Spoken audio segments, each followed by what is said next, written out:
Present value. हम इस topic को सुन चुके हैं, इस पर बेस्ड एग्जांपल भी इसके पहले की वीडियो में बताया जा चुका है, लेकिन एक बार फिर उसी एग्जांपल को रिपीट कर रहे हैं जिसके बेस पर प्रेजेंट वैल्यू का टॉपिक डिफाइन किया गया था। और उसमें यह कहा गया था कि अगर कोई एक पर्सन 100 रुपीज किसी एक बैंक में डिपॉजिट करता है 3 इयर्स के लिए 10% इंटरेस्ट के अकॉर्डिंगली, वह पर्सन यह जानना चाहता है कि 3 साल के बाद क्या मिलेगा। Eight the end of third year उसे अमाउंट क्या मिलेगा। Eight the end of third year amount क्या मिलेगा, इसे कैलकुलेट करने के लिए फॉर्मूला हम ये लगाते हैं A = P1 + R / 100 raised power n, और इस बेस पर अगर हम कैलकुलेशन करते हैं तो पाते हैं 133.1। ये एग्जांपल इतनी बार यूज हो चुका है कि अब तो आंसर भी लर्न हो गया होगा इसका। 133.1 ये क्या है? अगर 100 रुपीज वह पर्सन बैंक में डिपॉजिट करता है 3 इयर्स के लिए, at the end of third year value है। At the end of third year value 133.1, हम इसे फ्यूचर वैल्यू भी कह सकते हैं। इसकी मीनिंग जिस अमाउंट की हम बात कर रहे हैं वही अमाउंट तो फ्यूचर वैल्यू भी है, क्योंकि वह 3 साल बाद मिला है। पी क्या है? वह इनिशियल वैल्यू जिसे डिपॉजिट करने पर 133.1 मिला है, जिसे डिपॉजिट करने पर फ्यूचर वैल्यू मिला है। हम इसे कह सकते हैं present value 1 + R / 100 raised power n।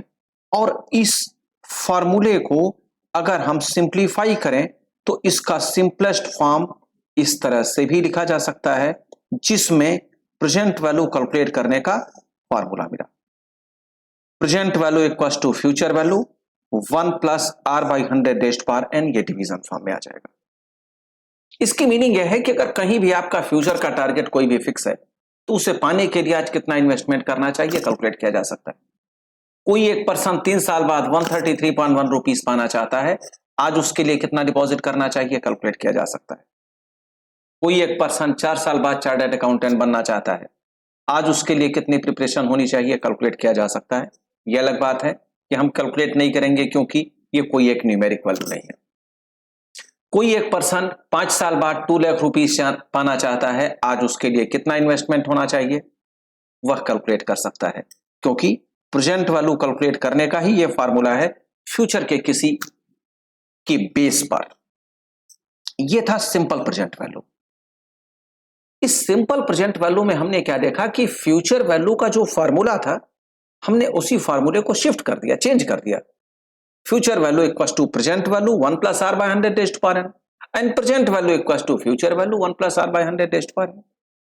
हमने ऐसा क्यों किया? वह इसलिए कि दोनों सिंगल टाइम ही है। समझे मैं क्या कह रहा हूं? 100 रुपीज डिपॉजिट किया, 3 साल बाद 133.1 मिला। 3 साल बाद 133.1 चाहिए, आज कितना डिपॉजिट करें?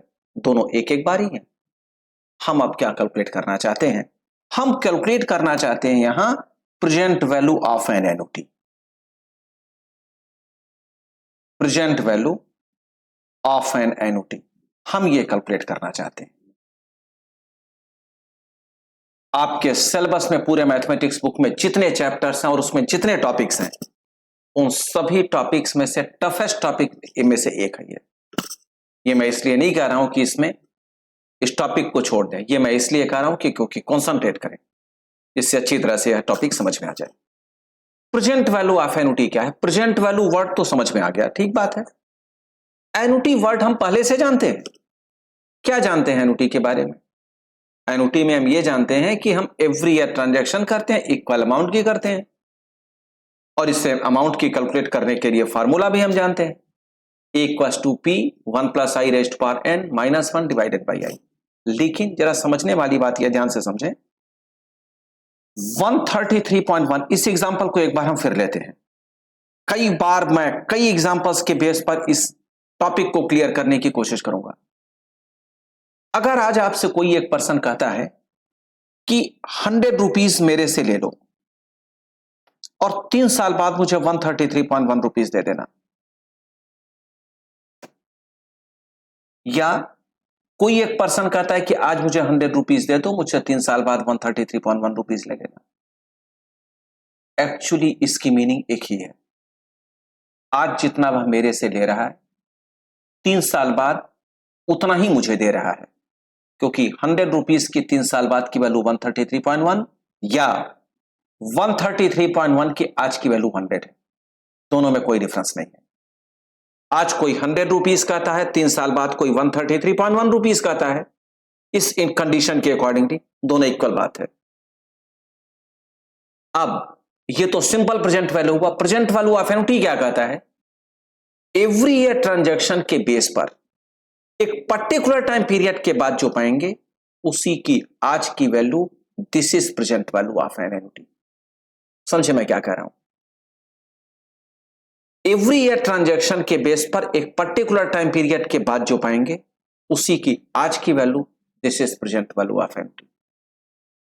कुछ एक डिपॉजिट करने पर 3 साल बाद 133.1 मिला, इस 133.1 की आज की वैल्यू 100 रुपीज। सिमिलरली ध्यान से समझें, 100 रुपीज एवरी ईयर कोई एक पर्सन किसी एक बैंक में डिपॉजिट करता है, 3 इयर्स के लिए रेट ऑफ इंटरेस्ट उसे मिलता है 10% पर एनम, कंपाउंडेड एनुअली। 3 साल बाद उसे अमाउंट क्या मिलेगा? क्योंकि 100 रुपीज एवरी ईयर बैंक में डिपॉजिट हुआ है, इसलिए एन्युटी का फॉर्मूला लगाना चाहिए। कोई कंडीशन नहीं है तो एन्युटी रेगुलर लगाना चाहिए, जिसमें eight the end of each year show होता है। और इसे कैलकुलेट करने के लिए फॉर्मूला हम यूज करते हैं 1 + i raised power n-1 divided by i। p के लिए लिख लेंगे 100, 1 + 0.1 10/100.1 रेज्ड पावर 3-1 डिवाइडेड बाई 0.1। और अगर हम इसे एक और स्टेप से सिंप्लीफाई करें तो 1.1 रेज्ड पावर 3 आता है 1.331 -1 डिवाइडेड बाई 0.1 100, ये आ जाएगा 1.331 -1 0.331 डिवाइडेड बाई 0.1 दैट इज 3.31 और मल्टीप्लाई करने के बाद आ जाएगा 331। 100 रुपीज एवरी ईयर बैंक में डिपॉजिट करने पर 3 साल बाद बैंक उसे दे देगी 331 रुपीज। 331 की आज की value, this is present value of annuity. ये क्या है? Amount of annuity. हम क्या निकालना चाहते हैं? Present value of annuity. अब क्वेश्चन ये रेज होता है कि हमने इस फार्मूले में तो जो फ्यूचर वैल्यू का फार्मूला था और जो प्रेजेंट वैल्यू का फार्मूला था, हमने उसी को शिफ्ट कर दिया। फ्यूचर वैल्यू का रिलेशन प्रेजेंट वैल्यू के साथ है, प्रेजेंट वैल्यू को हमने चेंज कर दिया। क्या इस फार्मूले को भी हम चेंज कर सकते हैं? ए बताता तो है फ्यूचर वैल्यू को, लेकिन पी प्रेजेंट वैल्यू नहीं है। पी क्या है? एवरी ईयर ट्रांजैक्शन है, एवरी ईयर ट्रांजैक्शन है। तो इसलिए जो अमाउंट ऑफ एन्युटी का फार्मूला होता है उसको हम चेंज करके प्रेजेंट वैल्यू ऑफ एन्युटी का फार्मूला नहीं पाते, जबकि सिंपल प्रेजेंट वैल्यू में हम फ्यूचर वैल्यू को शिफ्ट करके प्रेजेंट वैल्यू का फार्मूला पा जाते हैं। ये डिफरेंस है प्रेजेंट वैल्यू ऑफ एन्युटी में और सिंपल प्रेजेंट वैल्यू में। Simple present value direct formula बन जाएगा, प्रेजेंट वैल्यू ऑफ एन्युटी का डायरेक्ट फार्मूला नहीं बनेगा। तो अगर हमें 100 रुपीज एवरी ईयर के ट्रांजैक्शन के बेस पर 3 साल बाद जो मिलता है 331, उसकी आज की वैल्यू निकालनी हो तो हम निकाल ही नहीं सकते। कब तक नहीं निकाल सकते? जब तक प्रेजेंट वैल्यू ऑफ एन्युटी का फार्मूला नहीं मिल जाता। हम यही जानना चाहते हैं इस टॉपिक में कि फार्मूला क्या है। अब हम सुनते हैं फार्मूला क्या है।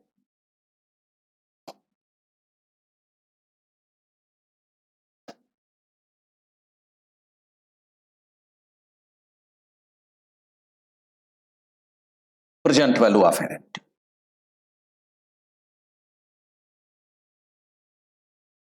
Present value of an annuity. अब क्योंकि एन्युटी के कितने टाइप्स होते हैं? 2 टाइप्स, एक रेगुलर और दूसरा ड्यू। क्या है कंडीशन? रेगुलर तो उस केस में कहा जाता है जब पेमेंट या transaction at the end of each year हो, और ड्यू जब पेमेंट या transaction at the beginning of each year हो। तो हम इसे यूज करते हैं 2 अलग अलग केस में। एक, जब पेमेंट या transaction at the end of each year हो, at the end of each year, जिसे हम कहते हैं annuity regular.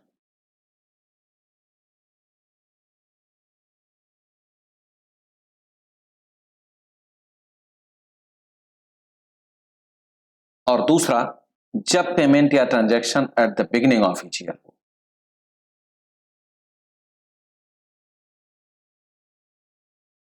Eight the beginning of each year,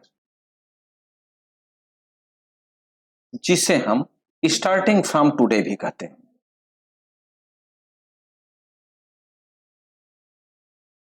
starting from today,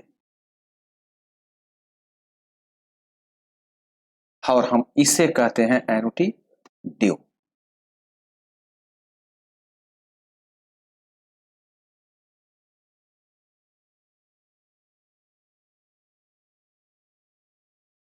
तो इसकी मीनिंग यह है कि प्रेजेंट वैल्यू ऑफ एन्युटी के दो फार्मूलेज मिलने चाहिए, एक रेगुलर के अकॉर्डिंगली और दूसरा ड्यू के अकॉर्डिंगली। फार्मूला क्या है? P equals to S 1 minus 1 plus I raise to power minus n divided by I। इसी का alternative form P equals to S 1 plus I raise to power n minus 1 divided by 1 plus I raise to power n into I। First formula और second फार्मूले में कोई difference नहीं है, first को ही simplify करके हमने सेकेंड बनाया है। अगर आप फर्स्ट फार्मूले को सिंप्लीफाई करें तो सेकेंड फार्मूला बन जाएगा, लेकिन आईसीआई ने जो मॉड्यूल दिया है उसमें केवल फर्स्ट फार्मूला ही है, सेकेंड फार्मूला नहीं है। क्यों सेकेंड फार्मूले की जरूरत पड़ी और हम कहां यूज करेंगे, अभी हम स्टेटमेंट सुनने वाले हैं।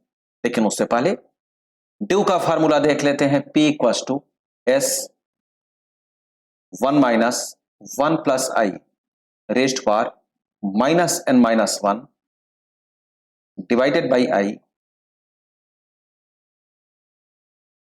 Plus S। दूसरा फार्मूला इसी का जो सिंपलेस्ट फॉर्म है, P equals to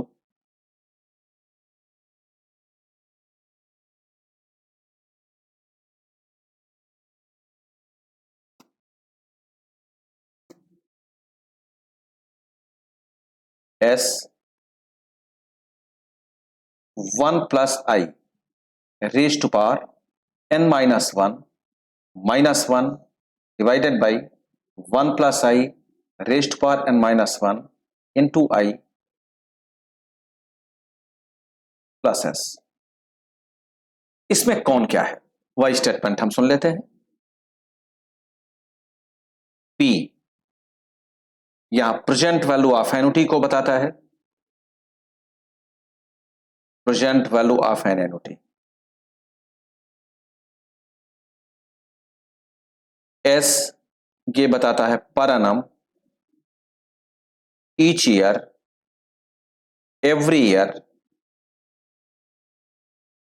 payment, deposit, income, saving, जो भी आप चाहें यूज कर सकते हैं। In other words we can say every year transaction. आप मान लें I होता है R बाई 100।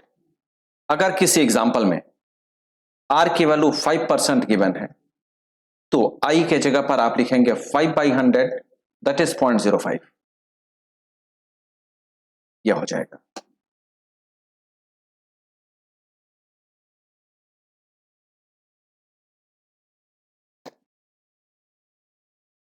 ये 100 अच्छा नहीं लिख रहे थे इसलिए इसको हटा दें, 100 यहां R बाई 100 चले। प्रेजेंट वैल्यू ऑफ एन्युटी के दो फार्मूलेस बताए गए, रेगुलर के लिए भी दो और ड्यू के लिए भी दो। दोनों में मैंने कहा कि कोई डिफरेंस नहीं है, अगर फर्स्ट फार्मूले को सिंप्लीफाई करें तो सेकंड फार्मूला बन जाएगा। दोनों में हमें कैसे पता चले कि हमें इन दोनों में से कौन सा फार्मूला लगाना है, ध्यान से समझें। जब किसी क्वेश्चन में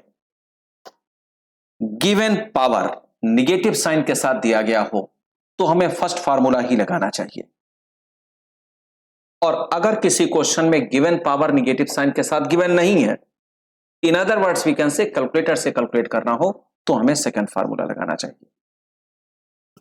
एक बार फिर समझे, अगर किसी क्वेश्चन में पूछा गया find the present value of annuity given 1.1 raised power -4 equal to something, given power negative sign के साथ 1.1 raised power -4 equal to something या -3 equal to something negative power के साथ वैल्यू गिवन हो तो हमें फर्स्ट फार्मूला लगाना चाहिए। और अगर ये गिवन वैल्यू नहीं है तो उस केस में हमें कैलकुलेटर से कैलकुलेट करना होगा और वहां हमें सेकंड फार्मूला लगाना चाहिए। यही स्टेटमेंट रेगुलर के लिए भी है और ड्यू के लिए भी है। ड्यू के फार्मूले में क्या है, पावर n-1 एक कम हो जाता है, n की जितनी भी वैल्यू होगी, और ब्रैकेट के बाहर प्लस s लिख देते हैं।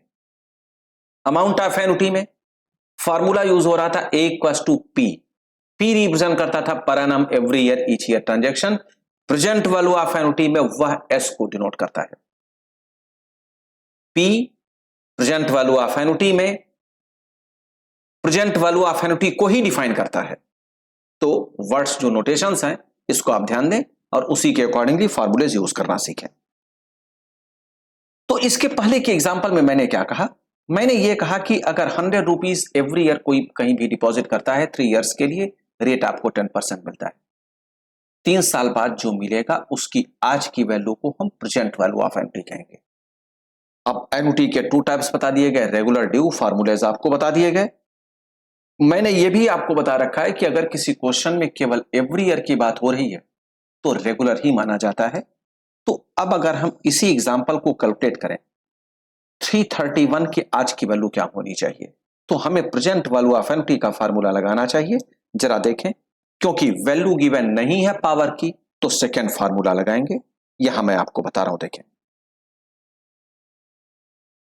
इसके नीचे बता दिया जाए आपको, यहां देखें 100 रुपीज पर एनम आपने डिपॉजिट किया 3 इयर्स के लिए, रेट 10% पर एनम का है। 3 साल बाद जो अमाउंट मिलेगा फ्यूचर वैल्यू वह मिलेगा 331।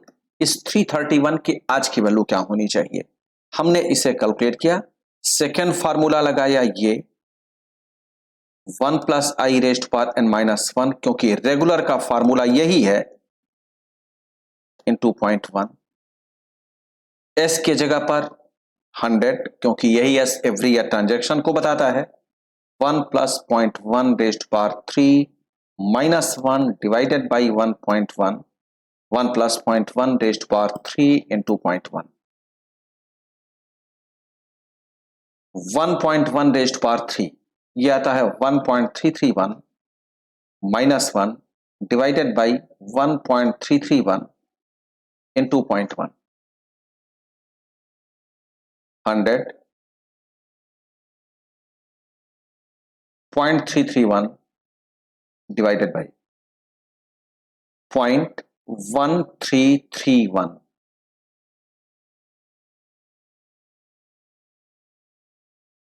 इसे डिवाइड करके अगर 100 से आप मल्टीप्लाई करें तो फाइनली जो आपको आंसर मिलेगा वह एक बार देख लेते हैं, 0.331 divided by 0.1331 equals to 2.48 into 100, 248.68।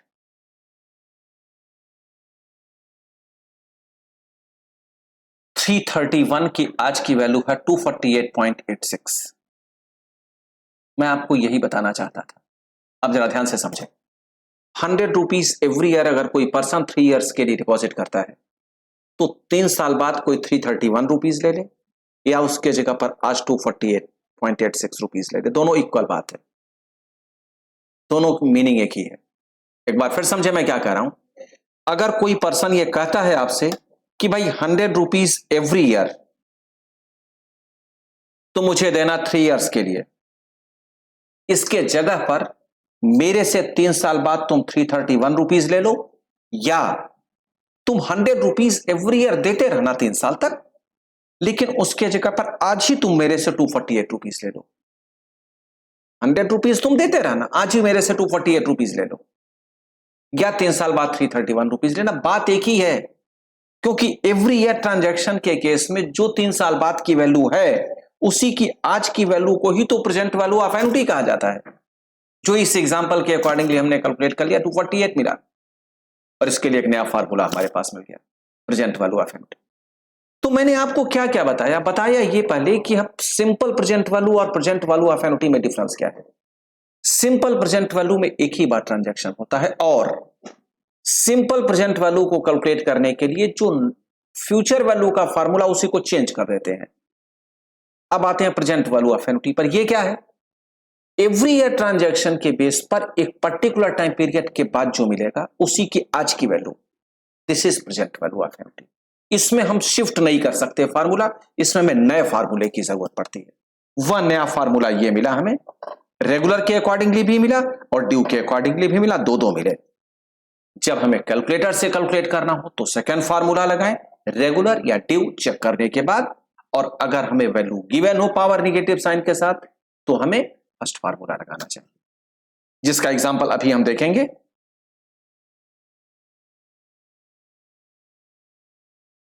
या देखें, calculate the present value of annuity of ₹5,000 per annum for 12 years, the interest being 4% per annum compounded annually, given 1.04 raised to power minus 12 equals to 0.6252। अब इसमें क्या कहा गया? Find the present value of annuity ₹5,000 पर annum, केवल पर annum की बात हो रही है। अब आप क्या लगाएंगे, रेगुलर या ड्यू? रेगुलर लगाना चाहिए क्योंकि केवल एवरी ईयर की इंफॉर्मेशन है। फर्स्ट या सेकंड, क्योंकि रेगुलर में तो दो है, वैल्यू पावर के साथ गिवन है, तो फर्स्ट फार्मूला लगाना चाहिए, P equals to S 1 minus 1 plus I raise to power minus N divided by I। हमें ये लगाना चाहिए क्योंकि पावर निगेटिव साइन के साथ गिवन है। S क्या है? जो पर एनम ट्रांजैक्शन होता है, इस एग्जांपल में वह 5000 है। 1 माइनस 1 प्लस रेट क्या है? 4%, 0.04 हो गया, raise to power minus 12 divided by 0.04। और अगर हम इसकी कैलकुलेशन करें तो 5000 1 minus 1.04 raise to power minus 12 की वैल्यू क्वेश्चन में गिवन है 0.6252 डिवाइडेड बाई 0.04। अब इसके बाद की पूरी कैलकुलेशन कैलकुलेटर करेगा। क्या करेगा कैलकुलेटर? 1 में से 0.6252 को सब्ट्रैक्ट करेगा, जितना आएगा उसको 0.04 से डिवाइड कर देगा,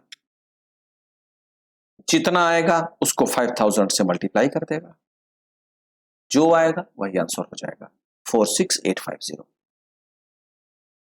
यही आंसर। इसकी मीनिंग को एक बार फिर समझते हैं। इसकी मीनिंग क्या है? 5000 रुपीज एवरी ईयर अगर 12 ईयर्स तक डिपॉजिट किया जाए 4% पर एनम इंटरेस्ट के अकॉर्डिंगली, तो जो 12 साल बाद की वैल्यू होगी उसी की आज की वैल्यू 46850 है। वैल्यू क्या होगी 12 साल बाद? अगर वो जानना चाहते हैं तो हम कैलकुलेट कर सकते हैं। कैसे? अमाउंट ऑफ एन्युटी का फार्मूला लगा दें, ये रहा। मैं आपको बार बार इसलिए बता रहा हूं क्योंकि खूब अच्छी तरह से आपका कॉन्सेप्ट क्लियर हो जाए। 5000 1 plus 0.04 raise to power 12 minus 1 divided by 0.04। अब इसमें तो ऐसा कोई चांस होता नहीं अमाउंट ऑफ एन्युटी के लिए कि दो फार्मूलेज हैं, और रेगुलर और ड्यू तो अलग अलग है, रेगुलर में दो नहीं है, तो हमें कैलकुलेटर से कैलकुलेट करना पड़ेगा 1.04 raise to power 12 minus 1 divided by 0.04। भाई पावर की वैल्यू कैलकुलेटर से कैलकुलेट करना तो आपको बताया जा चुका है, तो कैलकुलेट कर लेते हैं। 1.04 इंटू हमें 12 टाइम्स चाहिए, 2 हो चुका है, 3 4 5 6 7 8 9 10 11 12, ये वैल्यू है 1.6010। इसमें से -1 कर दिया, इक्वल्स टू 0.6010 आ गया, डिवाइडेड बाई 0.04 कर दिया, इक्वल्स टू 15.02 आ गया, इंटू 5000 कर दिया, 75129। ये कंप्लीट वैल्यू, इसे भी आप अगर चाहें तो हटा दें। ये कंप्लीट वैल्यू जो आप पाएंगे वह है 75129। 5,000 रुपीज एवरी ईयर अगर 12 ईयर्स तक डिपॉजिट किया जाए 4% इंटरेस्ट के अकॉर्डिंगली, तो 12 साल बाद मिलेगा 75,129, उसकी आज की वैल्यू 46,850। इसकी मीनिंग ये भी है कि कहीं भी आपको एवरी ईयर ट्रांजैक्शन के बेस पर एक पर्टिकुलर टाइम पीरियड के बाद जो मिलता है और उसकी आज की वैल्यू कितनी है, डिफरेंस बताने के लिए क्या आ जाए तो आप तुरंत डिफरेंस बता सकते हैं। देखें कि कितनी कम है कितनी ज्यादा है, उसकी आज की वैल्यू होनी कितनी चाहिए, ये आप तुरंत बता सकते हैं। तो एक स्टेटमेंट और भी बन जाता है प्रेजेंट वैल्यू ऑफ एनटी के लिए कि कहीं किसी क्वेश्चन में एवरी ईयर ट्रांजैक्शन के बेस पर एक पर्टिकुलर टाइम पीरियड के बाद जो पाते हैं उसकी आज की वैल्यू कैलकुलेट करने के लिए प्रेजेंट वैल्यू ऑफ एनटी लगाना चाहिए, या एवरी ईयर ट्रांजैक्शन के बेस पर किसी फ्यूचर वैल्यू को अगर प्रेजेंट वैल्यू से कंपेयर करने के लिए कहा जाए तो भी प्रेजेंट वैल्यू ऑफ एनटी लगाना चाहिए। तो कौन कौन से स्टेटमेंट्स हमें मिले जिससे हमें पता चल जाए कि प्रेजेंट वैल्यू ऑफ एनटी हमें लगाना चाहिए? चल देखते हैं कौन कौन से स्टेटमेंट्स हैं जिसके बेस पर हम डिसाइड करेंगे।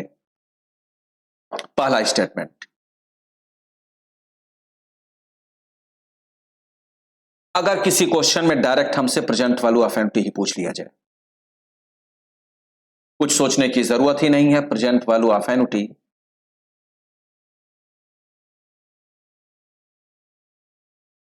डायरेक्ट हमें प्रेजेंट वैल्यू ऑफ एनटी का फार्मूला लगाना चाहिए, ये चेक करते हुए रेगुलर या due.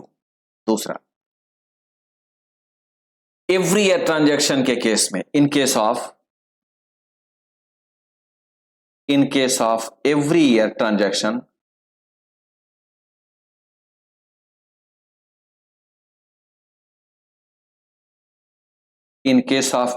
Transaction compare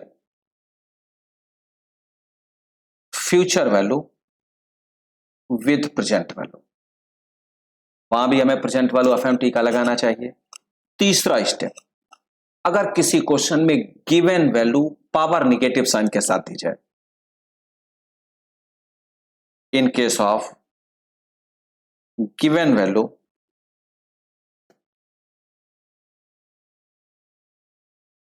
with negative power,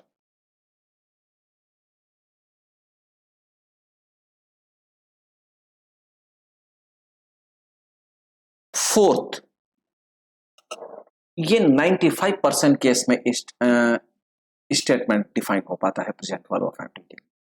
5% कुछ ऐसे भी बनते हैं क्वेश्चंस जिसमें नहीं लग पाता, वह मैं आपको आगे बता दूंगा, लेकिन 95% केस में यही लगता है और अच्छी तरह से क्लियर हो जाएगा। जैसे मशीनरी से रिलेटेड अगर कोई इंफॉर्मेशन दी जाए,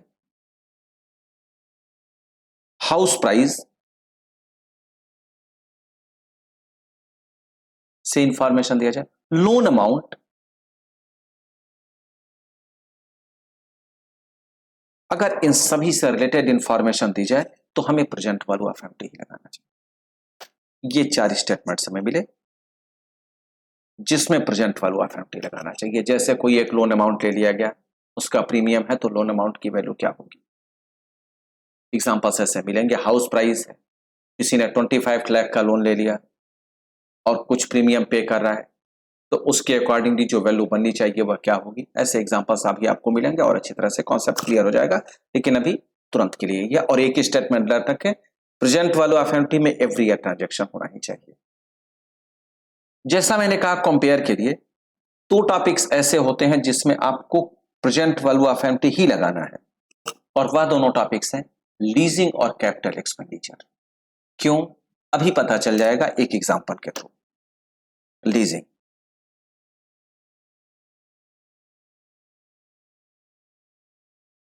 एज्यूम करें गवर्नमेंट की कोई एक प्रॉपर्टी है, गवर्नमेंट की उस प्रॉपर्टी के लिए गवर्नमेंट की स्कीम आ गई कि अगर कोई कंपनी चाहे तो उसे 4,000 रुपीज पे करके परचेज कर ले,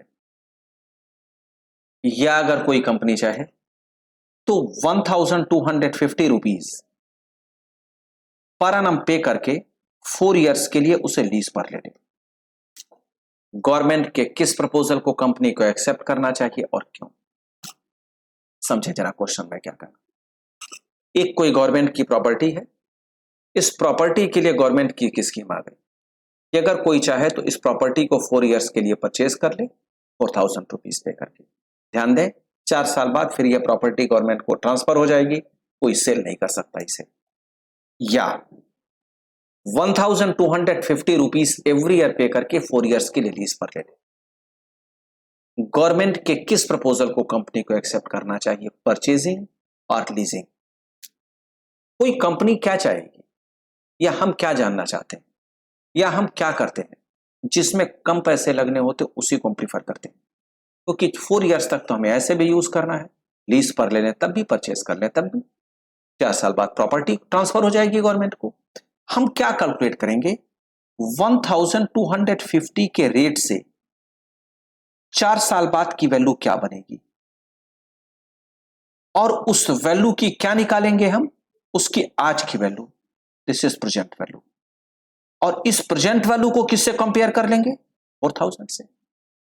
जो कम होगा उसी को प्रीफर किया जाए। समझे मैं क्या कर रहा हूं, 1250 के रेट से 4 साल बाद की वैल्यू क्या बनेगी, और उसकी क्या निकालेंगे, आज की वैल्यू। और मैंने आपको अभी बताया क्या है कि एवरी ईयर ट्रांजैक्शन के केस में अगर किसी भी फ्यूचर वैल्यू की आज की वैल्यू निकालना चाहते हैं तो यही तो प्रेजेंट वैल्यू ऑफ एनटी है। एवरी ईयर ट्रांजैक्शन के केस में एक पर्टिकुलर टाइम पीरियड के बाद जो मिलेगा उसी की आज की value, this is present value of annuity. और जो आएगा उसी को 4000 से कंपेयर कर देंगे, विच एवर इज लेस उसी ऑप्शन को प्रीफर करेंगे। अगर इंटरेस्ट रेट उस समय चल रहा है 10% पर एनम, तो उस केस में हमें लीजिंग के केस में प्रेजेंट वैल्यू ऑफ एनटी लगाना चाहिए। चेक करें रेगुलर या ड्यू, केवल इंफॉर्मेशन पर एनम की है तो हमें रेगुलर लगाना चाहिए, फर्स्ट या सेकंड, क्योंकि रेगुलर में 2 फार्मूलेज हैं, सेकंड लगाना चाहिए क्योंकि गिवन पावर निगेटिव साइन के साथ नहीं है। तो सेकंड फार्मूला अगर हम लगाते हैं तो P इक्वल टू आता है S 1 plus I raised power n minus 1 divided by 1 plus I raised power n into i. और स्पेस पर अगर कैलकुलेट करें तो S meaning 1250 1 plus 0.1 raised power 4 minus 1 divided by 1 plus 0.1 raised power 4 into 0.1। 1250 1.1 raised power 4 1.4641, एक बार फिर भी confirm कर लें, 1.1 1.4641 माइनस 1 डिवाइडेड बाई 1.4641 इंटू 1.1। अगले स्टेप में 1250 न्यूमरेटर आता है 0.4641 डिवाइडेड बाई 1.4641 इंटू 0.1 आता है 0.1464, और इसे डिवाइड करके अगर 1250 से कंपेयर करें 0.4641 divided by 0.1464 equals to 3.17 into 1250 3962.60। अगर 1250 एवरी ईयर रेंट देते हैं या एवरी ईयर कहीं डिपॉजिट करते हैं तो 4 साल बाद की वैल्यू क्या बनेगी ये तो पता नहीं है, लेकिन जो बनेगी वैल्यू उसकी आज की वैल्यू 3962 बनेगी। और इसको हम तुरंत किससे कंपेयर करेंगे, 4000 से। अब चेक करके देखें लीजिंग में हमें कम पैसे देने पड़ेंगे या परचेजिंग में। लीजिंग में तो लीजिंग इज प्रिफरेबल, 3962 यही लीजिंग का अमाउंट है, क्योंकि ये परचेजिंग से कम है, इसलिए इसी ऑप्शन को प्रेफर करना चाहिए।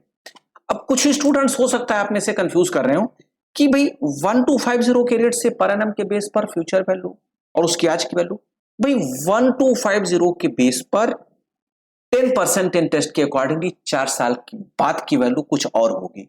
वह किससे कैलकुलेट करेंगे, हम इससे कैलकुलेट करेंगे A equals to P 1 plus I raised power n minus 1 divided by I. ये फार्मूला है अमाउंट ऑफ एन्युटी का, हम इससे कैलकुलेट करेंगे।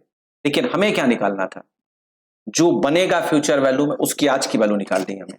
क्यों? क्योंकि 4000 से कंपेयर करना है और 4000 आज की वैल्यू है। भाई 4000 आज की वैल्यू हो तो उससे कंपेयर आप 5 साल बाद की वैल्यू को क्यों करेंगे? आज की वैल्यू से ही तो कंपेयर किया जाएगा ना। तो इसलिए अगर कोई कैलकुलेट करना चाहे 1250 के रेट से 4 साल बाद की वैल्यू क्या बनेगी, तो आप इस फार्मूले से कैलकुलेट कर सकते हैं।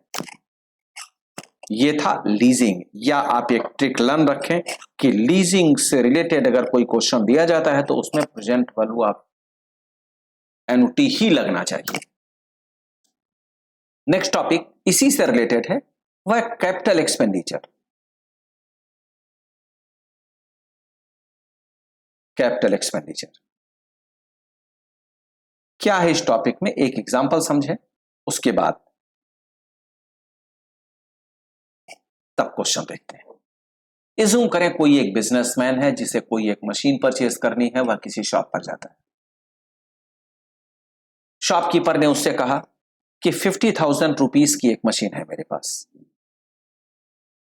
और अगर आप इस मशीन को लेते हैं तो इस मशीन की लाइफ है 5 ईयर्स। 5 ईयर्स में मशीन डिस्ट्रॉय कर जाएगी। और अगर आप इस मशीन को परचेज कर लें तो आप इनकम कर सकते हैं 12,000 रुपीज पर एनम की। बिजनेसमैन को अपने 50,000 रुपीज का कैपिटल उस पर्टिकुलर मशीन पर इन्वेस्ट करना चाहिए या नहीं? क्वेश्चन समझें। एक कोई बिजनेसमैन किसी शॉप पर चला जाता है कोई एक मशीन परचेज करने के लिए। शॉपकीपर कहता है कि जी मेरे पास एक मशीन है 50,000 रुपीज की, लाइफ है इसकी 5 ईयर्स, 5 ईयर्स से मशीन डिस्ट्रॉय, और अगर आप इससे परचेज करते हैं तो 12,000 रुपीज पर एनम की आप इससे इनकम कर सकते हैं। इनकम मीनिंग इससे अर्निंग कर सकते हैं, इनकम ना समझे, अर्निंग समझे। तो बिजनेसमैन को अपने 50,000 रुपीज का कैपिटल इन्वेस्ट करना चाहिए, नहीं करना चाहिए? अब जरा समझें, प्रैक्टिकली थोड़ा सा इसे हम यूज करते हैं, तब उसके बाद आगे इस क्वेश्चन को सॉल्व करने का तरीका ढूंढते हैं। अगर एज्यूम करें मैं बिजनेसमैन होता, मैं किसी मशीन को परचेज करने जाता हूं, मैं तुरंत शॉपकीपर से क्या कहूंगा, भैया एक कैलकुलेटर देगा, और मैं क्या करूंगा 12,000 को 5 से मल्टीप्लाई कर दूंगा। कितना आएगा? 60,000। मैं ये ऐसा सोचूंगा कि 10,000 का प्रॉफिट हमारा हो? नहीं, ध्यान दें अभी तो मशीन परचेज ही नहीं की गई। सोचने से प्रॉफिट नहीं होता, बिजनेस करने से प्रॉफिट होता है। तो ये तो श्योर है कि 50,000 रुपीज के बदले 60 नहीं मिलेगा। अब जरा ध्यान से सुनिए क्या इसमें करना चाहिए हमें। हम क्या करेंगे, 12,000 के रेट से जो 5 साल की वैल्यू के बाद की वैल्यू मिले उसकी आज की वैल्यू निकाल लेनी चाहिए, और उस वैल्यू को 50,000 से कंपेयर कर देना चाहिए। अगर हमें या उस बिजनेसमैन को 50,000 रुपीज से थोड़ा सा अमाउंट अधिक मिल जाता है, मशीन की रिकवरी हो जाए मशीन के कॉस्ट की, और थोड़े बहुत प्रॉफिट भी मिल जाए, तो मशीन परचेज कर लेना चाहिए। अगर नहीं तो परचेज नहीं करना चाहिए। क्या करेंगे इसमें, 12,000 के रेट से 5 साल बाद की जो वैल्यू बनती उसकी आज की वैल्यू निकाल लें। और ये हम जानते हैं एवरी ईयर ट्रांजैक्शन के केस में एक पर्टिकुलर टाइम पीरियड के बाद जो पाते हैं उसकी आज की वैल्यू को प्रेजेंट वैल्यू ऑफ एनुटी कहा जाता है। तो प्रेजेंट वैल्यू ऑफ एनुटी का फार्मूला लगाते हैं। रेगुलर ड्यू, ये चेक करना आपको, ये रेगुलर लगाना चाहिए, फर्स्ट या सेकंड ये भी डिसाइड आपको ही करना है, क्योंकि वैल्यू पावर नेगेटिव साइन के साथ कहीं नहीं है तो सेकंड फार्मूला लगा लेते हैं। और अगर रेट उस समय चल रहा है 10% पर एनम का, तो present value equals to S, ये बगल में फार्मूला जो लिखा हुआ है इसी को हम यूज कर रहे हैं। एस लिखने की जरूरत नहीं, एस के जगह पर डायरेक्ट हम वैल्यू ही लिख दे रहे हैं।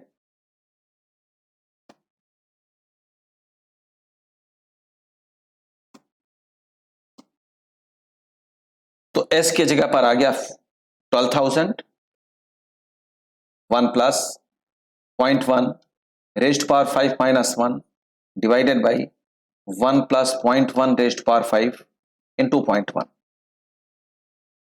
12,000 1.1 raised power 5, 1.1 raised power 5 1.6561,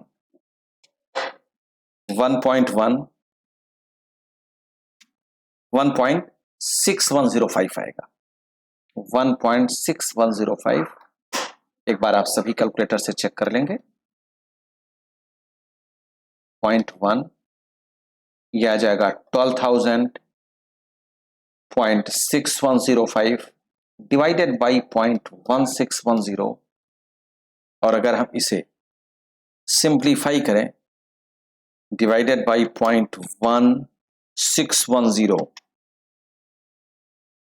equals to 3.79 के आसपास आएगी वैल्यू इंटू 12,000 45,503 आएगा।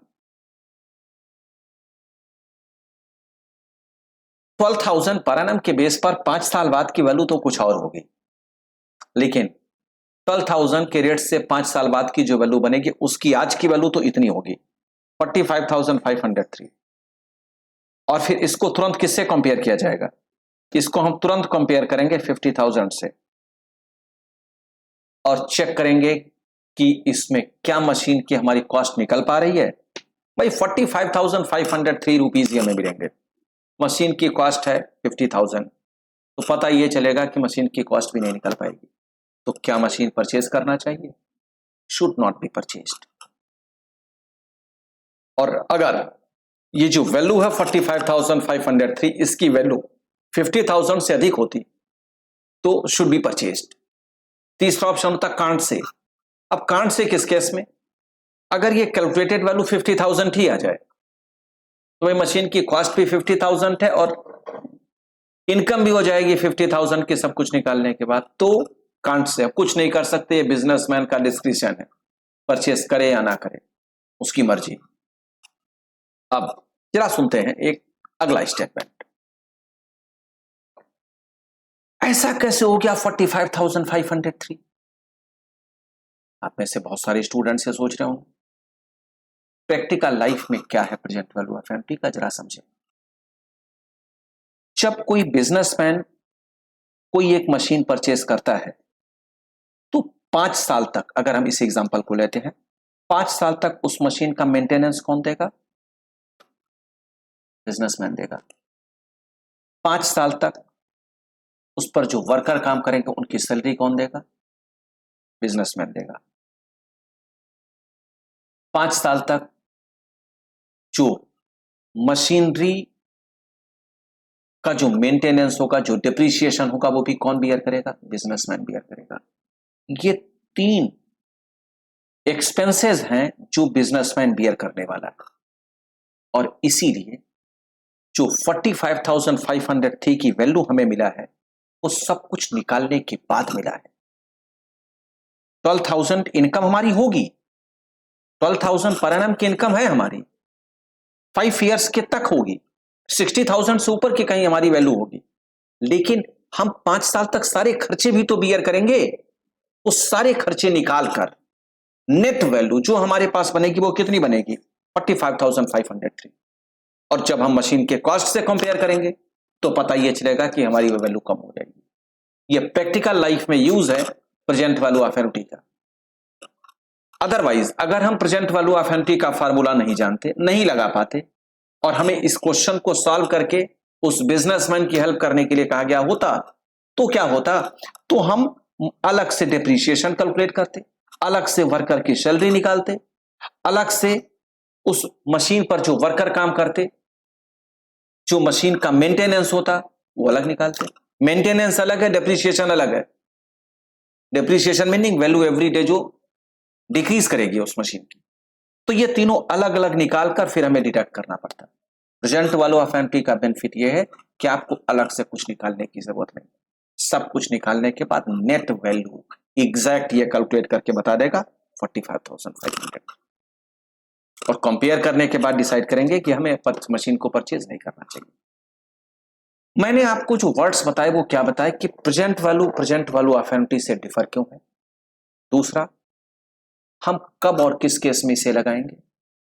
तीसरा, कैसे लगाएंगे। और फोर्थ, प्रैक्टिकल लाइफ में यूज क्या है। ये चारों स्टेप्स आपको बता दिए गए, वो अच्छी तरीके से रिवाइज कर लेंगे। इस पर बेस्ड कुछ और को एग्जांपल्स देखते हैं जिसके बेस पर आपका कॉन्सेप्ट और अच्छी तरह से क्लियर हो जाए। लेकिन ये ध्यान रहे, लीजिंग और कैपिटल एक्सपेंडिचर का अगर कोई भी क्वेश्चन आपको मिलता है तो उसमें हमें प्रेजेंट वैल्यू ऑफ एन्युटी ही लगाना चाहिए। देखिए क्वेश्चन यह दिया गया है, find the present value of A sequence of annual payment of ₹6,000 each. Find the present value of A sequence of annual payment 6,000 each. ठीक है, ये एस हो गया। The first being made at the end of 5 years and the last eight the end of 12 years। जो 6,000 rupees का every year payment है, पहले हम ये चेक करें वह रेगुलर है या ड्यू है। रेगुलर है, क्योंकि केवल कंडीशन है एवरी ईयर की, एनुअल पेमेंट 6,000 ईच। कोई कंडीशन नहीं है, ना ही बिगिनिंग ना ही एंड, कुछ नहीं दिया जाता तो भी हम रेगुलर ही मानते हैं, एंड ही मानते हैं। ठीक, ऐसा आ गया। First being made at the end of 5 years and the last eight the end of 12 years। पहले हम ये चेक कर ले कि हमने कितने ईयर्स तक यूज किया। First eight the end of 5th year and the last eight the end of 12th year। देखें 5th year के एंड में एक पेमेंट, 6th year के एंड में एक पेमेंट, 7th year के एंड में, 8th year, 9th year, 10th year, 11th year, 12th year। कितने ईयर्स हो गए? 8 years की कैलकुलेशन, क्योंकि ट्रांजैक्शन जो हुआ है 6,000 रुपीज का वह 8 years तक हुआ है। 5th year के लास्ट में एक पेमेंट दिया जा चुका है और 12th year के एंड में एक पेमेंट दिया गया, तो इसकी मीनिंग 8 years तक कंप्लीट पेमेंट हुआ है। Money is worth 7% per annum compounded annually, यह आपको दिया गया। मीनिंग हमें जो प्रेजेंट वैल्यू ऑफ एन्युटी की कैलकुलेशन करनी है उसमें एस 6,000 रुपीज है, P present value of annuity हमसे पूछा गया, टाइम पीरियड जो हमें यूज करना है वह 8 years। बहुत सारे स्टूडेंट्स 12 - 5 कर देते हैं, 6 आता है, सॉरी 7 आता है, वह हमें नहीं करना, हमें काउंट करना है कितने ईयर्स की इंफॉर्मेशन में हमने यूज किया है प्रिंसिपल वैल्यू या जो सेविंग है या जो एस है।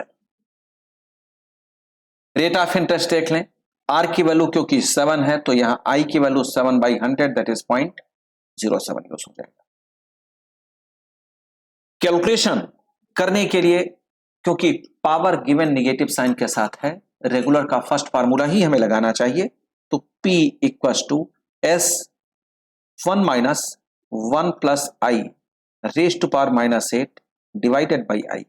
हमें यह फार्मूला लगाना चाहिए। लेकिन अगर हम चाहें तो क्या इसके जगह पर यह फार्मूला नहीं लगा सकते? हमें कैलकुलेशन अगर 8 years की ही करनी है तो हम ये भी तो कर सकते हैं, 12 years की कैलकुलेशन में से 4 years की कैलकुलेशन को हमने सब्ट्रैक्ट कर दिया। बात तो एक ही है। हमने ऐसा क्यों किया? क्योंकि इंफॉर्मेशन आपके क्वेश्चन में जो गिवन है वह है 1.06 रेज़ टू पावर -4 की और 1.06 रेज़ टू पावर -12 की, दोनों की वैल्यूज की वैल्यू।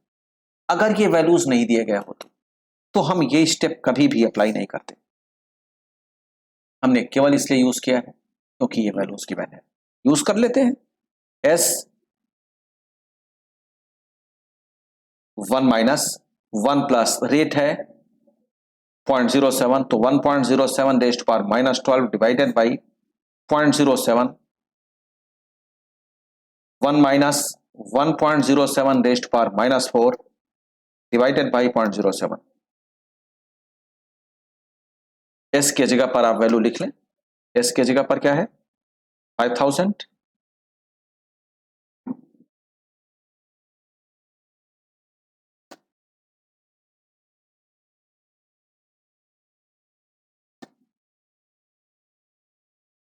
एस के जगह पर 5000 और इसके बेस पर अब आपको पूरी कैलकुलेशन कैलकुलेटर करके बताएगा।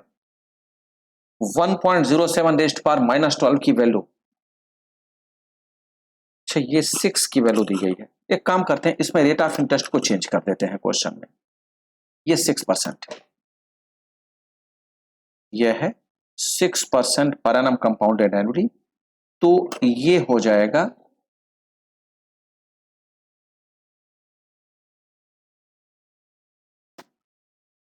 6/100 दैट इज 0.06।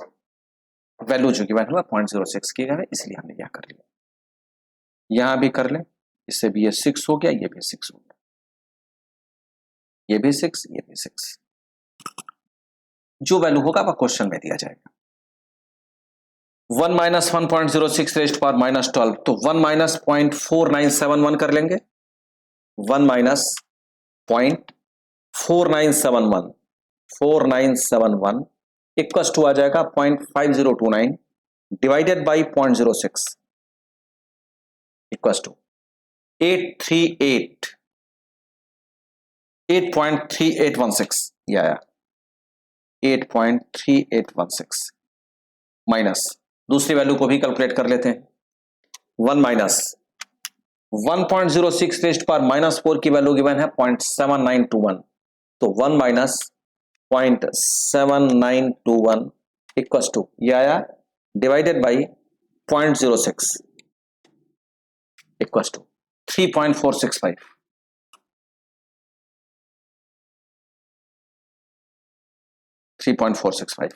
अब इन्हें सब्ट्रैक्ट करके 5000 से मल्टीप्लाई कर देते हैं, तो 8.3816 इसको माइनस करने के बाद पा रहे हैं 4.9166 इंटू 5000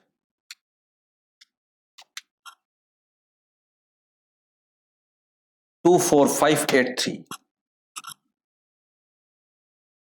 24583। एक बार आप कैलकुलेशन चेक कर लेंगे, कोई गलती तो नहीं हो रही है। ये रुपीस है। कैलकुलेशन का पैटर्न सीख लें, कैलकुलेशन आप खुद कर लेंगे। हो सकता है इसमें कोई गलती हो गई हो न्यूमेरिक वैल्यूज को लिखने में या कैलकुलेशन करने में या कैलकुलेटर का कोई बटन प्रेस करने में, यह सही होना चाहिए। पैटर्न यही है सॉल्व करने का। अब जरा समझें इसकी मीनिंग क्या है। 5000 रुपीज या 6000 रुपीज अगर आप डिपॉजिट करते हैं एवरी ईयर 8 ईयर्स तक, तो वैल्यू कुछ और होगी। जो वैल्यू होगी उसी की आज की वैल्यू 24583 है। ये इतनी मीनिंग समझ लें। अगला टाइप का एक और क्वेश्चन देखते हैं। A man borrowed rupees 25,000 at compound interest at 8% per annum. A man borrowed rupees 25,000 at compound interest 8% per annum. He has to repay the money in 20 equal installments. Meaning वो क्या जानना चाहता है? Equal installments 20 years तक। Meaning S वो जानना चाहता है। S क्या के क्वेश्चन मार्क। 25,000 क्या है? वह ले चुका है कहीं से बारो, उसी की आज की वैल्यू उसे रिटर्न करनी है 25,000। एन क्या है? 20। Find the value of each instalment if the repayment starting 3 years hence। जरा समझे इस मीनिंग को, तब हम आगे कंटिन्यू करेंगे। 25,000 रुपीज कहीं किसी ने बारो कर लिया, एवरी ईयर इंस्टॉलमेंट कुछ देना है। अब जिसने लिया था उसने कहा कि भाई मुझे कुछ प्रॉब्लम है, मैं 3 years तक नहीं दे सकता, फर्स्ट 3 year नहीं दे पाऊंगा। फिर उसने पूछा कि हमें कैसे मिलेगा। उसने कहा कि भाई तुझे 20 years तक ही मिलेंगे, इक्वल अमाउंट ही मिलेगा। मैं 3 साल बाद से स्टार्ट कर दूंगा, आगे के 3 साल बढ़ा दूंगा। उसने कहा ठीक है जी, मुझे 20 years तक रेगुलर मिलना चाहिए इक्वल अमाउंट।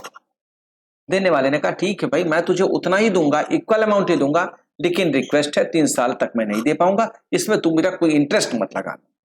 उसने कहा ठीक, नहीं लगाऊंगा। तो अब इसकी मीनिंग क्या है? कितने ईयर्स को उसकी कैलकुलेशन होगी?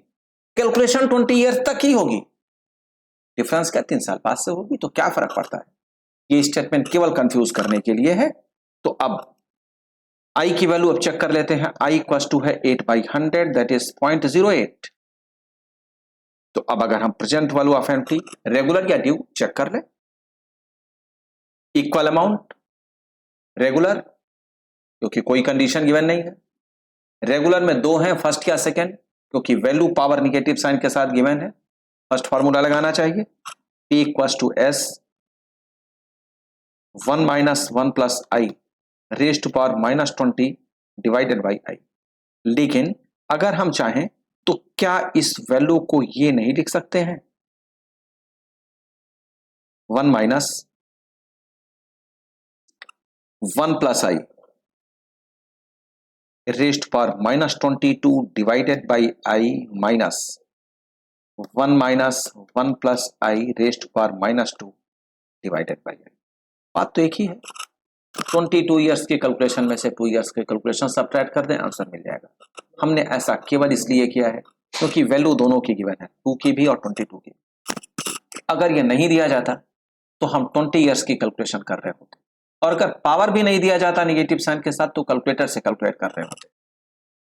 पी के जगह पर लिखते हैं 25,000 equal to S 1 minus 1 point I, sorry 1 plus I, 1 plus I में क्या हो जाएगा 0.08, 1.08 raised to power minus 22 divided by 0.08। Calculate करने का अप्रोच वही है जो इसके पहले के एग्जाम्पल में बताया गया, 1.08 minus 2 divided by 0.08, same pattern. 1.08 raised to power minus 22 की वैल्यू है 0.1842। तो अब आप क्या करेंगे 1 माइनस 0.1842 इक्वल टू, ये आ गया divided by 0.08, 10.1975 minus 1 minus 1.08 raised to power minus 2, तो 1 minus 1.08 raised to power minus 2 की वैल्यू है 0.8574 equal to 0.1426 divided by 0.08 equal to 1.7825 और अगर इन्हें सब्ट्रैक्ट किया जाए तो ये वैल्यू हम पा जाएंगे 10.1975 में से 1.7825, तो ये हम पाएंगे 8.415। तो 25,000 इक्वल टू एस ब्रैकेट में पाया हमने 8.415, और अब आप डिवाइड करके चेक कर लें, 25,000 डिवाइडेड बाई